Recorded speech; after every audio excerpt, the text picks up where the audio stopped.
at hinihiling ko na maging transparent sila, sino ang mga kontratista na miniting nila, ano po ang pinag-usapan, at kung meron man inalok na kickback sa mga DPWH officials, i-report po nila para ipakita na sincero po sila na ayaw na natin ng kickback sa bagong DPWH.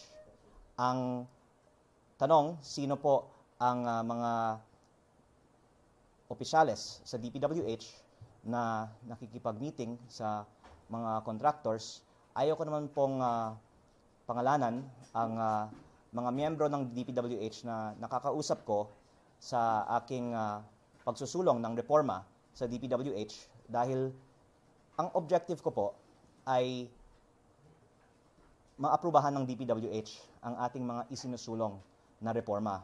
Natatalakayin ko po pagkatapos nitong unang bahagi ng aking statement. Pero nabanggit ko na po sa aking mga interviews kanina na si Undersecretary Ari Perez ay isa sa mga undersecretaries ng DPWH na narinig ko ay may hindi magandang history sa bidding and procurement.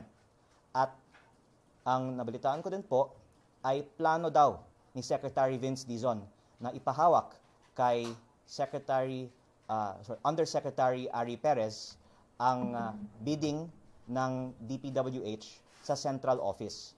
Sa tingin ko, maraming mga madidisappoint sa high expectations ng liderato ni Secretary Vince Dizon kung makita nila ang history ng bidding and procurement ni Undersecretary Ari Perez. Kaya at least, sabi ni Secretary Dizon, pangalanan ko ang iilan sa kanyang team at ang ibinigay kong pangalan ay si Undersecretary Ari Perez dahil kung may 10 tao na nagbigay sa akin ng impormasyon tungkol sa mga appointees ni Secretary Vince Dizon, ang pinakamarami na nabanggit sa mga 10 ito ay si Undersecretary Ari Perez. Pero may iba din na nabanggit. Ang isa pang nabanggit sa akin ay yung mataas na opisyal ng DPWH na tumawag sa akin kahapon habang tayo po ay gumagawa ng ating press con. May mga nagsasabi, kasama din po dito ang mga taga-suporta ni Secretary Vince Dizon na hindi daw po totoo na nagkaroon ng phone call ako kahapon mula sa isang mataas na opisyal ng DPWH. Pero mukhang hindi po nila natanong si Secretary Vince Dizon dahil sa kanyang radio interview kaninang umaga, inamin ni Secretary Vince Dizon na siya ang nag-instruct sa kanyang malapit na tao na tawagan ako. Baka hindi lang po nila alam na ongoing pa ang ating press con. Nakasilent naman po ang phone ko, pero nakita ko nag-ring kaya sinagot ko. At yun po ay patunay na the point that I'm trying to make is getting at something, which is there is real need for more action in reforming the central office of DPWH. Hindi lang po District Engineering Office o Regional Office ang may problema, hindi lang po ang pagpapalit ng mga lumang appointees ni Secretary Bonoan ang problema, hanggang ngayon may mga problema pa sa central office ng DPWH. Kaya sinabi ni Secretary Dizon sa taong malapit sa kanya na tawagan ako kahapon. Nililinaw ko lang po ito dahil ang ibang mga taga-suporta ni Secretary Vince Dizon ay nagsasabi daw na hindi naman daw totoo yung phone call na yon. Inamin ni Secretary Vince Dizon na sinabi niya sa taong malapit sa kanya na tawagan ako. At ayoko lang bigyan ng mas marami pang detalye dahil si Secretary Vince Dizon ay, I believe, sincerely na nag-attempt na i-reforma ang DPWH. At kung hindi po ako naniniwala sa kanyang liderato, ilalabas ko pa mas marami ko pang alam tungkol sa central office ng DPWH ngayon. Pero ayoko po siyang mapahiya. Ang gusto ko po, ibigay sa kanya ang oportunidad na siya ang gumawa ng mga reformang ito kasi ang objective ko po ay regardless of who gets the credit, mangyari po ang mga gusto po nating mga reforma sa DPWH. And I can speak to some of those now. One is the lowering of the prices, which I already mentioned in the past. I'm just repeating again. That was my main agenda in yesterday's press conference, not to disclose that there are appointees of Secretary Dizon who are connected to DPWH contractors. That was a supporting point to the fact that there needs to be deeper reform in DPWH because changing the people is not enough. And the second is to disclose the information that Secretary Dizon committed to disclose in the September 17 budget hearing in Congress of the budget of each congressional district. And Congressman Toby Chanco has also requested for a disclosure by Secretary Vince Dizon of the list of proponents of each project, because then we can see which district has parking. We could see which district's parking results in contracts being awarded to certain contractors and link those contractors to the proponents. We have already looked at this in depth on the 2025 budget, but the purpose of my press conference yesterday was to bring attention to it still happening in the 2026 budget. I am disappointed that until now, Secretary Dizon has not yet released the data that he has a ready copy of. In his press conference yesterday, he said that the GAB was just approved by the House, so he's waiting for the data from the GAB. But the data that he committed to send, as I showed in the video yesterday during the budget hearing, was the data from the NEP, which he submitted, is readily available, and I even have some of that data. So I think that it's believable to say today he can share this data. And I hope the next time the media interviews Secretary Dizon, we can get an answer, if he has not yet, why he is not sharing the data that he said in the September 17 budget hearing that he will share. So to recap, I am still hopeful that Secretary Dizon will push through with deeper reforms in DPWH. That is my objective more than making this about personalities. But I mention personalities as a way to support the fact that we need lower prices and more transparency. So kahit sino ang nakaupo sa DPWH, we can be sure na hindi magkakaroon ng korupsyon.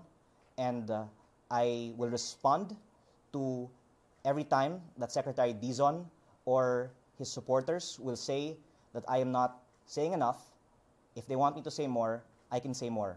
But if I want the reforms to be approved by Secretary Dizon, then I would like to also respect him, and I know that he is a good man. So I hope that he will push through with these reforms in the coming days.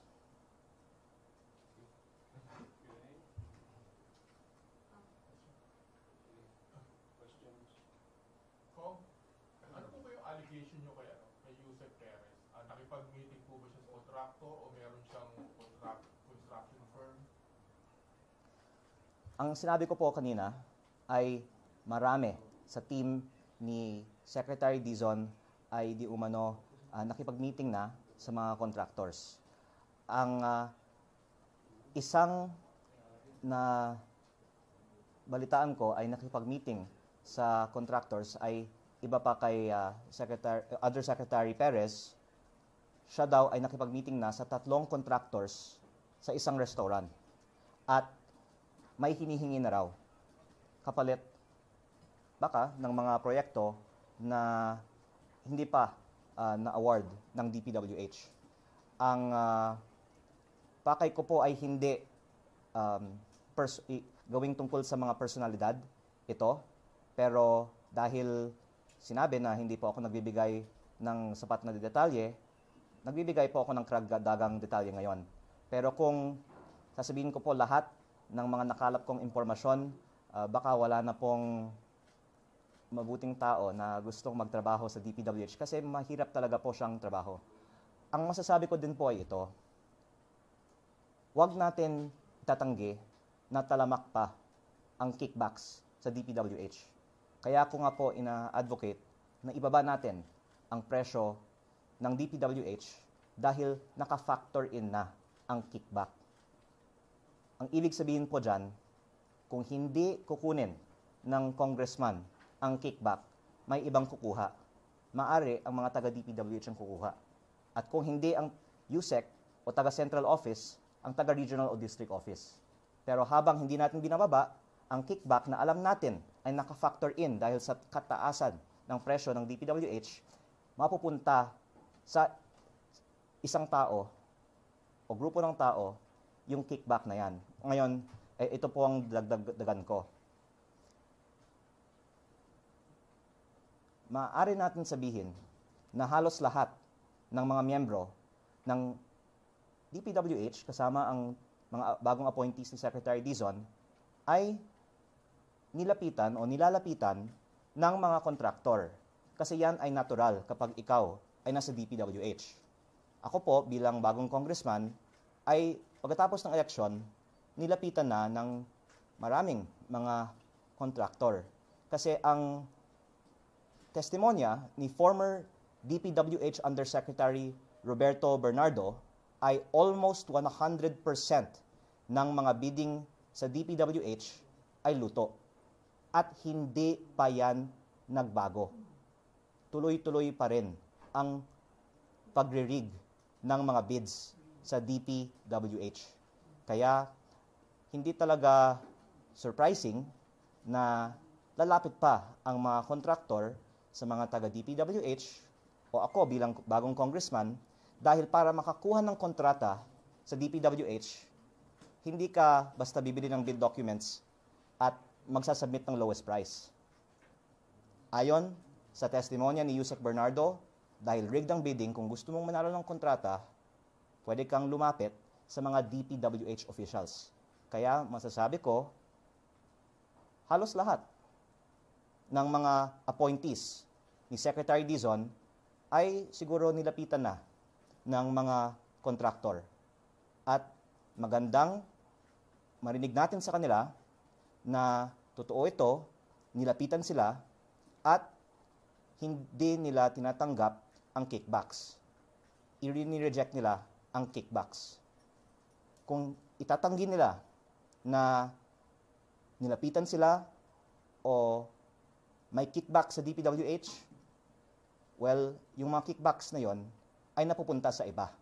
Kasi bilang bagong congressman, ang masasabi ko, sa aking distrito, nakikita ko yung mga presyo ng mga proyekto, lahat ng mga proyekto, nakapresyo na sa kanila ang budget para sa kickback. Kaya mabuti, pagkatapos nito, aminin ni Secretary Dizon, huwag niyang itanggi, talamak pa ang kickbacks sa DPWH, nilapitan sila ng mga contractors, ilang beses nakipag-meeting na ang kanyang mga appointees sa labas ng DPWH sa mga contractors at sana i-disclose nila ang mga meetings na ito at i-assure nila ang taong bayan na hindi sila tatanggap ng kickbacks at magtutulungan po tayo para wala ng kickback sa DPWH sa 2026. Sir, sorry, medyo confused pa rin ako dun sa ano po talaga yung allegation. Kasi yesterday, ang sabi niyo po, and I will quote directly from your transcript, I heard talk, including in Congress, that Secretary Dizon and his team have connections with DPWH contractors and that certain members of his team are in fact contractors. But now you're saying that the allegation is that nakipag-meeting nga sila sa contractor. No, What is it? it remains, as I said yesterday.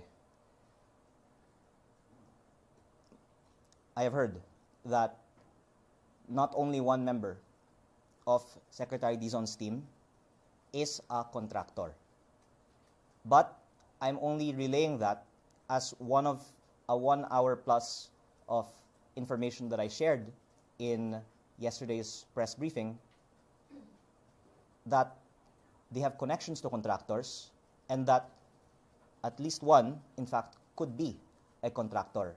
But I do not want my press briefing yesterday to be twisted to be as if that was the main claim that I was making. I think you were there yesterday, and I've actually spent a lot of the meeting talking about contractor insertions in the DPWH budget, and to talk about the links of members of the DPWH Central Office to contractors is only my way of saying we cannot easily fix this. Even with the high expectations in Secretary Vince Dizon's leadership, I'm sure he has been approached by contractors, whether directly or indirectly, and I hope that he will admit this and not deny that kickbacks are systemic in DPWH. I would say that who is a contractor, what's your connection to a contractor, is not black and white insofar as a lot of people are the beneficial owners, shall we say it in English, to construction companies. Pero baka sa SEC papers, sa shares, hindi po nakapangalan sa kanila. Other people are very close to contractors, and they will choose to award a DPWH contract to a close friend who they're confident will not squeal on them. That's why it's very hard for us to legally prove who is a contractor that's or giving contracts to their friends who are contractors and getting kickbacks. And that's why I don't want to prolong the media's attention on sino sa kanila ang may connection sa mga contractor. Kaya nga ang sinasabi ko, i-assume na lang natin kung ikaw ay nasa DPWH, siguro naman, masasabi natin yan, nilapitan ka na ng contractor.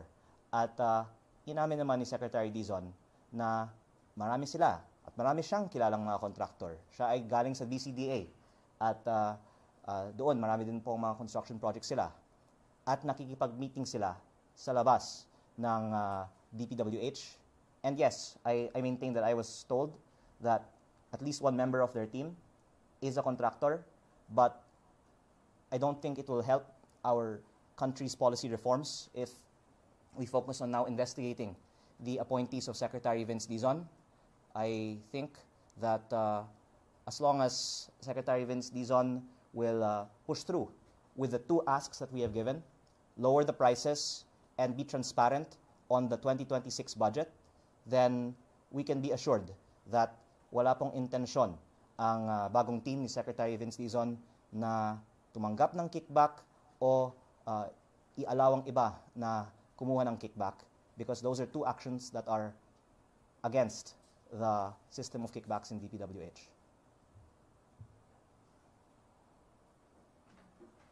Sir, you said ayaw may prolong yung media. Sinasagot ko lang po kasi ang statements ni Secretary Dizon. Yeah, but yesterday kasi you were asked if it's ASEC, Yusek Ari Perez, and then you lied, you said no, and then the next day I didn't say no. You said no. You said no yesterday. Wait, not contractor. Nung tinatanong po kayo kung pangalan kayo, basta it's off the record na. So, but the next morning, Okay, by the way, let me say this. ano pa Okay. po pwede nyo pag-share sa amin? You can share it now. Ibinunyag niya ngayon sa live na pagkatapos ng ating press briefing kahapon, magandang binanggit nyo ito, may mga miyembro ng media na naghula sino yung USEC ng DPWH na kontraktor. At ang isang pangalan na binanggit ng media ay, yun ba ay si USEC Ari Perez? If I may clarify, ang sinabi ko po ay I have received information about many of the appointees of Secretary Vince Dizon. And what I have learned about USEC Ari Perez is not that he is the contractor among them. I'm not sure if he is or is not, because the specific claim of there being a contractor in the team did not specify that it was USEC Ari Perez. But I have said among 10 sources that speak of continued issues in the DPWH Central Office, the most number have pointed to Yusek Ari Perez. Some others have pointed to others who, for example, have had meetings with contractors, as I mentioned earlier, in restaurants outside DPWH. Some others to even the individual that I also referred to earlier. And to your point about not wanting to prolong the attention to this, I will only respond to the points raised by Secretary Dizon on this matter. I would like to allow him to show that he's sincere with his reforms in DPWH by approving the proposals to release data and to lower prices. But I stick to what I said yesterday that hindi si Yusek Ari yung sinabi sa akin na contractor, hindi po sinabi sa akin sino sa kanila. Kasi nga, ipinaliwanag ko kahapon, alam po kasi ng mga nagkakwento sa akin na yung alam ko, sinashare ko. Kaya,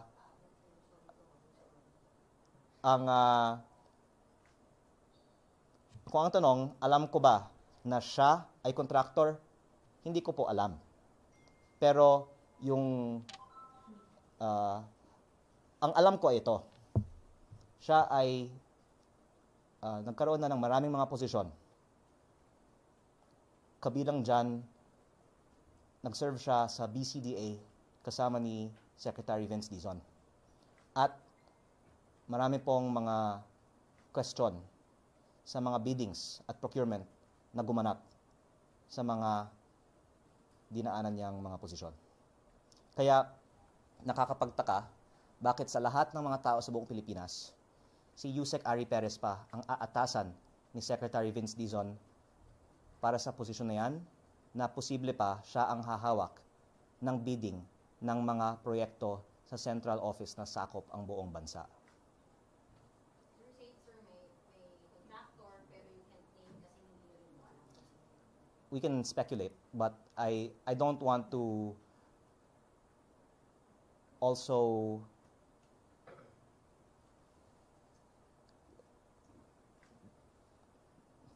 go too far by making a claim that I do not have a strong and have gotten information from many sources on. But the reason why I am naming Yusek Ari Perez is, as I've said earlier, he is the name that I've heard the most times, even from the media for certain questionable dealings. And what I have said is what I think records and many other testimonies will attest, that he has that he has had some questionable history on bidding and procurement, and that he is potentially going to be involved in the bidding of projects in the central office covering the whole country. So I think it's safe to say that I don't think it's a good idea for Secretary Dizon to put Undersecretary Ari Perez in charge of operations. I think that's his title, or bidding for projects in the whole country. Tanong mo lang po, ano po ang proof po ninyo regarding sa meeting sa isang restaurant? I was told that pictures were taken. Ano yung pictures? Yung kausap ko may pictures. Okay. Will niyo po ba ilabas yun? Kung saan? I think Secretary Dizon admits that there have been meetings by his appointees with contractors outside of DPWH. Is that in itself inappropriate? Maybe some will say yes. But what Secretary Dizon said in his radio interview this morning, wala naman pong usapan tungkol sa kickback. But if I didn't have my press con yesterday, maybe we would have never known na nakikipag-meeting pala ang mga appointees ni Secretary Dizon sa mga contractors sa labas ng DPWH. Kaya tatlo po ang aking mga punto ngayong araw. Unang-una, pinangalanan natin si Yusek Ari Perez. Pangalawa, we're asking Secretary Dizon to disclose his and his team's connections and meetings that have taken place with contractors of DPWH. And third, that we're hoping that we can make this all worth the time spent on it by having these reforms get done. But my point there being, it should be very easy for media to ask Secretary Dizon if he can kindly have his team disclose the meetings that they have had with contractors since Secretary Dizon assumed office in DPWH. Sir, yung sinasabi po ninyo may pictures, yun po yung source ninyo na congressman. Hindi po. Hindi po. By the way, baka ang isip niyo puro congressman lang ang source ko. Okay po. Ang mga ibang congressman, napakaraming alam, pero hindi nila sasabihin sa akin. Mabuti, tanongin niyo sila. Pero ang source ko tungkol sa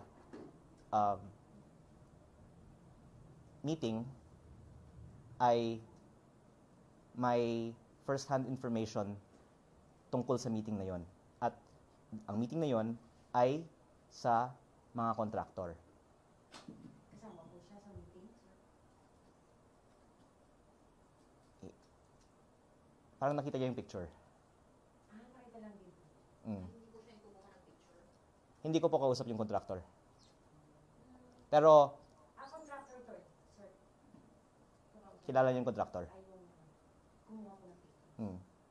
So po, anong gusto niyo pong mangyari kay Yusek Perez? Tanggalin po siya ni Secretary Dizon? Paano po? Kasi ay, yung pong mga binabanggit niyo, parang sure na rin Okay. po kayo sa Can I say something? Yusek Perez might be the appointee of Secretary Dizon whom he has worked the most with. Kasi galing pa sa BCDA si Yusek Perez, di ba? Kaya, I hope na hindi magugulat si Secretary Dizon na sa lahat ng mga appointees niya, si Yusek Perez yung pinangalanan ko. Pati yung mga media, nag-guess na yung kontratista sa mga appointees ni Sec Dizon ay si Yusek Perez. Dahil kung kilala mo si Yusek Perez, baka alam mo nga na may issues ang bidding at procurement noong BCDA time ni Secretary Dizon pa. At I think it's unfair to take away from this that the solution is to replace a Yusek. In the case of Yusek Perez, he was appointed by Secretary Dizon, who knows him very well. And the Secretary is, I'm sure, going to say he's accountable for anything done by the continuing members of his team. And if we're just looking at this from the perspective of how the Philippines can have the best team to clean up DPWH, I don't think that there's a perfect team. And Secretary Dizon deserves credit for the work he has done so far. In my opinion, though, he can already act on disclosing information on the budget and lowering prices, and I think that would make a much bigger impact than more press cons and investigations by the DPWH Secretary, but that the solution is not to replace a Yusek. The Secretary will probably say that he takes responsibility for anything done by the Yusek, and if the Secretary will say that he stands by his Yusek, then I think that's a very fair, legitimate position to take. I think that if Secretary Dizon pushes for reforms and keeps his team intact, then the public can be satisfied, because the actions speak louder than words, and the reforms of the system are more significant than the personnel appointments. Sir, sa interview ni Secretary Dizon kanina, siguro na-monitor niyo naman.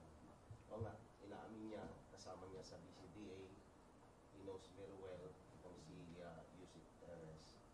Then, yung sinasabi niyo, pinangalanan niyo, para bang he is challenging you na the burden of proof lies on you to show evidence regarding your allegations. Actually, yung interview niya kanina, hindi ko pa pinangalanan si Yusek Perez. I think binanggit niya sino yung mga Yusek niya. Pero hindi pa siya nagbigay ng interview pagkatapos ko pinangalanan si Yusek Perez.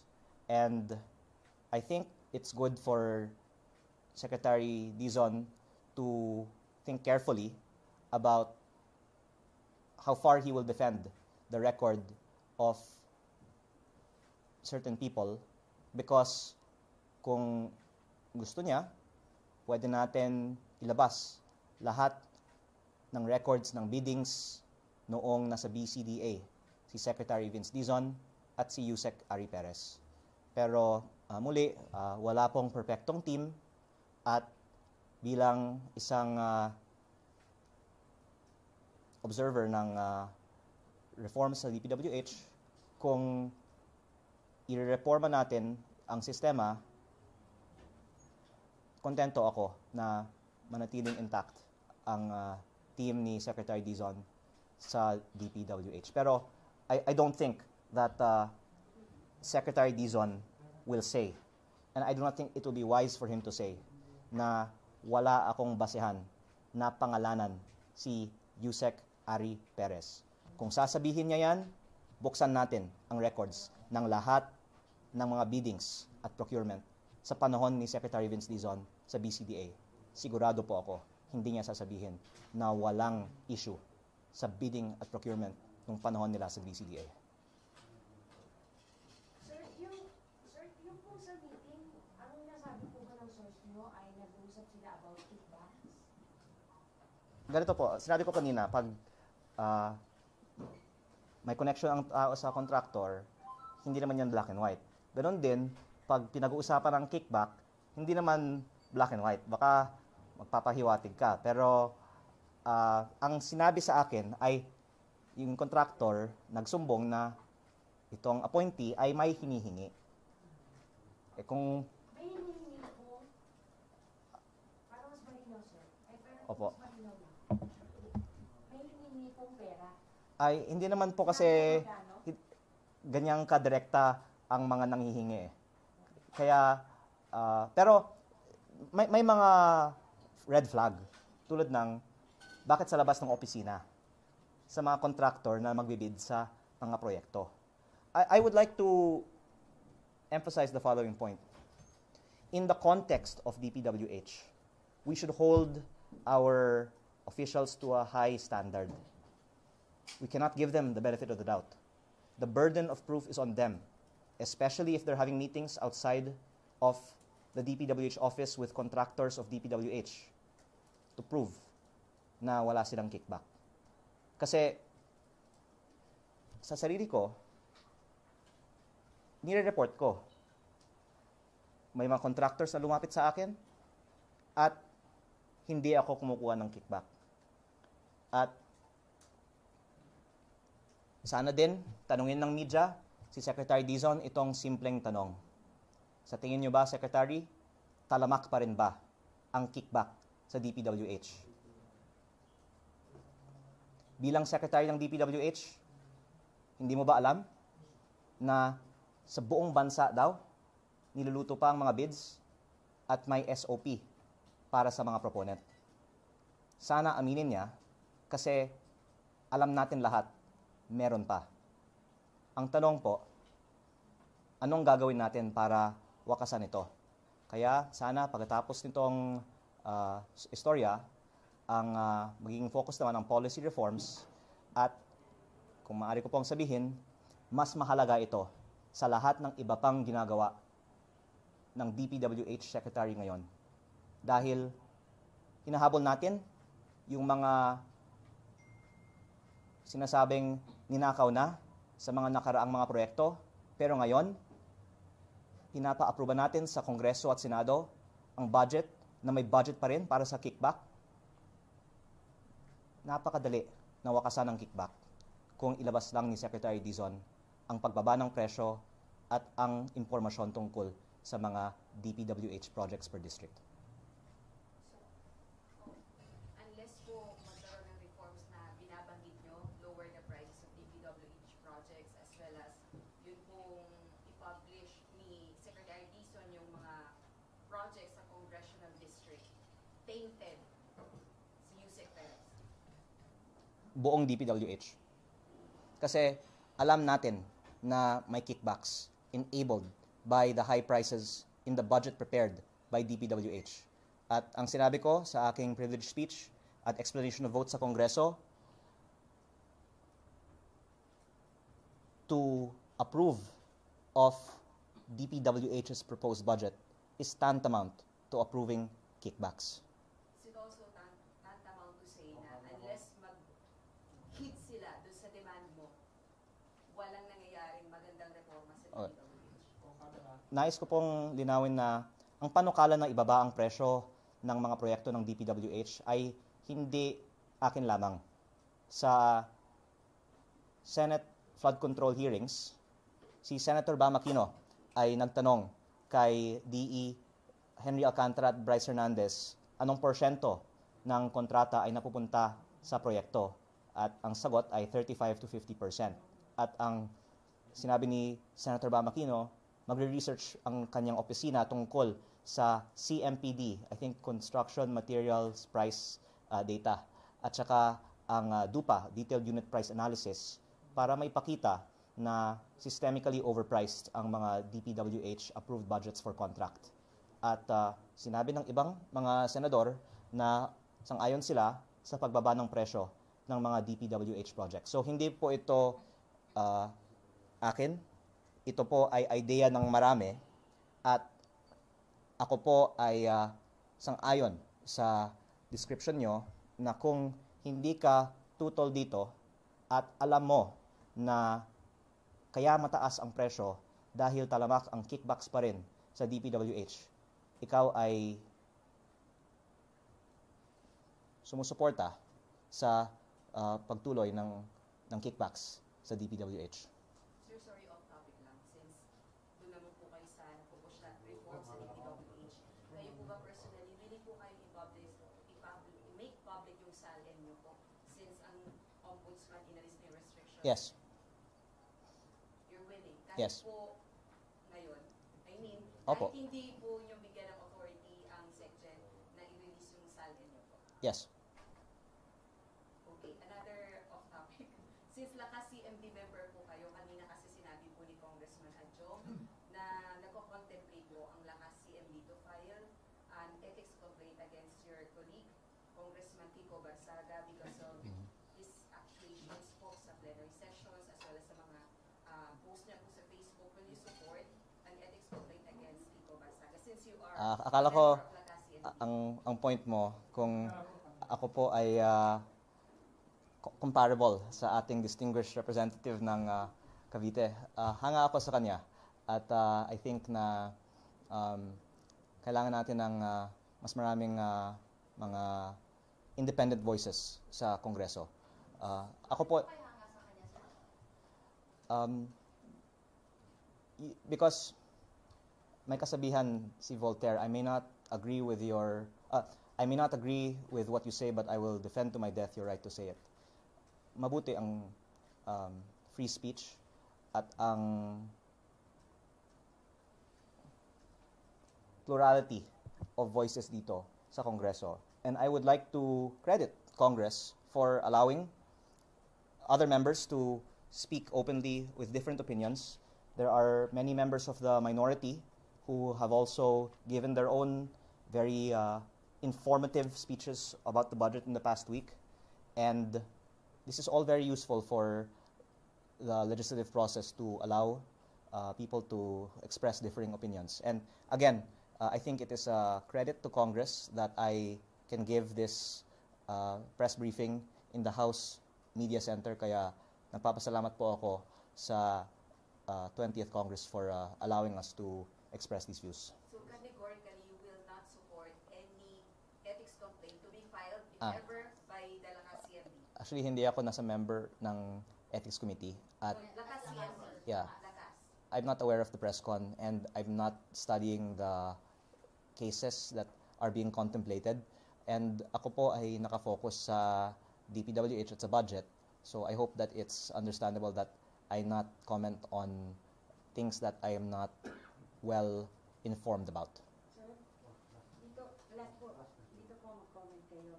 Isa po yung GCI and Bicol Gold Rock Construction po sa top DPWH contractors ng distrito po ninyo sa Batangas. Meron po ba kayong na-inspect na ghost or substandard projects ng contractor?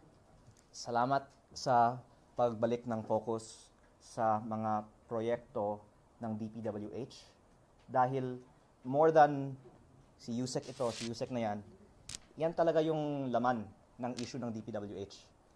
At ang contractor na nabanggit nyo ay isa sa mga top contractors sa mga roads at asphalt overlay sa aking distrito at iniimbestigahan ko paano siya nakakuha ng napakalaking pondo para sa aking distrito at ang nabalitaan ko ay hindi siya contractor ng mga proyekto na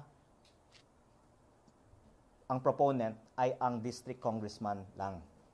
Siya ay contractor ng mga proyekto na ipinasok ng mga taga-regional office ng DPWH. Kaya ito ay tumbok sa dahilan na kahapon ang aking press briefing ay dapat rebisahin natin ang 2026 budget dahil mula sa preparation ng DPWH ng National Expenditure Program pa lang, nagkakaroon ng mga insertions ang mga kontratista na ayon sa mga Senate Blue Ribbon Committee hearings, ang kickback ay ibinibigay sa mga taga DPWH. Kaya kung noon, ginagawa yon, I think there's a burden of proof for the new team in DPWH to say, paano natin masasabi na ngayon hindi na nangyayari. At lalo na dahil hindi nila tinatanggal ang ibang mga proyekto na ipinasok mula pa sa panahon ni Secretary Manny Bonoan. Kaya kung lumabas na may mga proyekto sa 2026 budget na ipinasok ng mga contractors na di umano ay kapalit ng konsiderasyon at nananatili pa sila dyan. Kung totoo po yung dalawang statement na yan, kung hindi natin sila tatanggalin, that's tantamount to pinaproteksyonan natin ang naging mga kasunduan ng mga kontratista sa mga dating mga opisyal ng DPWH. Bakit natin pinaproteksyonan ang mga proyekto na ipinasok na may taint ng korupsyon mula pa sa NEP na isinumite ng mga dating opisyal ng DPWH? Pero any ghost project po ba na? Wala pa akong nahanap. Sorry, for the long answer to your question. But, sorry, so yung nabanggit niyong contractor, yun ay naging top contractor sa aking distrito dahil daw malakas siya sa Regional Office 4A ng DPWH. At hindi mo kasi kailangan mag-ghost para kumita ng malaki. Kasi ang overpricing ay parang ghost. Kung hindi pa ako nagkakamali, ilang bilyon ang nakuhang kontrata ng contractor na yan sa aking distrito pa lang. Sabihin po natin, umaabot ng 3 bilyon. Kung yun po ay 50% overpriced, edi may 1.5 billion worth of ghost. Kaya, tanong sa central office ng DPWH, aware ba sila na ang mga regional directors ng DPWH ay ina-allege na nagbo-broker ng pagpasok ng mga proyekto sa mga distrito tulad ng akin sa case ng contractor na yan? At anong ginagawa nila tungkol dyan? Bakit nila hindi ito tinatanggal sa 2026 budget? Meron po ba kayong name ng regional office na malakas mga contractors? yung mga malaking project sa aking distrito, tinatanong ko ang mga iba't ibang tao, paano to napunta dito? At yung iilan sa kanila, ang sinasabi, galing yan sa itaas. Ang tanong ko, sino sa itaas? Baka sa region, baka sa central office. Hindi naman po black and white yung mga ganito. Basta biglang lumalabas sa mga budget yung mga proyektong ito. Pero ang point nito ay hindi nag-emanate lamang sa Kongreso ang mga insertions. At ang mga regional directors na nandoon pa mula noon hanggang ngayon ay nililink sa pagpasok ng mga proyekto na ito. Pero hindi natin alam kung si RD ba talaga o siya lang ang kausap at baka yung decision maker, USEC sa central office o baka mas mataas pa. Kasi marami pong mga involved sa pagpasok ng isang proyekto sa DPWH budget. Hindi lang po yung kausap, yung maaari natin sabihin na mastermind sa pagpasok ng proyekto na yan. Kaya hindi po ako naniniwala na ang mga appointees ni Secretary Dizon ay hindi aware sa practice ng bentahan ng pondo sa DPWH Central Office. At hindi nila maaring sabihin na problema lang yan ng nakaraang mga appointees ni Secretary Bonoan. Una, kasi kaya nilang rebisahin ang budget. At pangalawa, may mga pinalitan nga silang mga proyekto. At yung mga pinasok nila, hinihingi namin ng listahan, ano yung mga pinasok at bakit yun ang mga pinasok at hindi pa ibinibigay. Kaya, I'm sorry to say, the burden of proof is on them na yung mga practice na nabunyag sa mga Senate Blue Ribbon Committee hearings ay hindi nananatili pa ngayon. At hindi ko po ito sinasabi dahil gusto ko po sila ay imbestigahan naman. Ito po ay aking sinasabi dahil hindi pa nangyari yung pagnakaw. Kasi tinatalakay pa rin natin yung 2026 budget. Kaya revisahin na natin ang 2026 budget para hindi mangyayari pa ito. Okay. Maraming salamat po sa inyong lahat. At final statement, I do believe that Secretary Dizon is a good man and he just has a very challenging job and no team is perfect. But to cut to the chase, there's two things he can do to prove that he is against kickbacks in DPWH. Lower the price and release the information that has been requested, that he said he will give, that he readily has available to Congress and to the public today. And if he does that, then I think that will already address any doubts over the leadership of DPWH. Thank you.